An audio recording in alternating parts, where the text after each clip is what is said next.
Zəhərli zob o deməkdir ki, sizin qalxan vari vəziniz beyin siqnalına qulaq asmır və normadan artıq işləməyə başlayır. Bədənə normadan artıq hormon paylayır.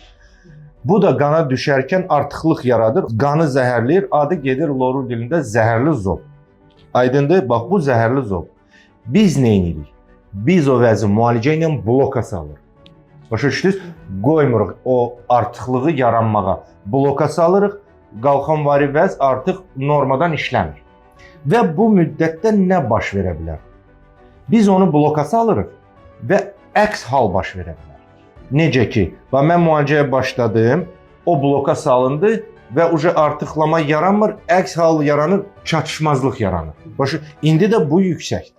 Gördünüz fərqini? İndi yüksək. Bəli, deməkdir ki, çatışmazlıq yaranır. Qalxan vari vəzin hormonlarını çatışmaz. Ona görə də bu demək ki, müalicə tabi olursunuz, dərmanı tam saxlayır. İndi burada iki dənə variant var. Dərmansız ya zəhərli zob qayıdacaq, ya normada qalacaq.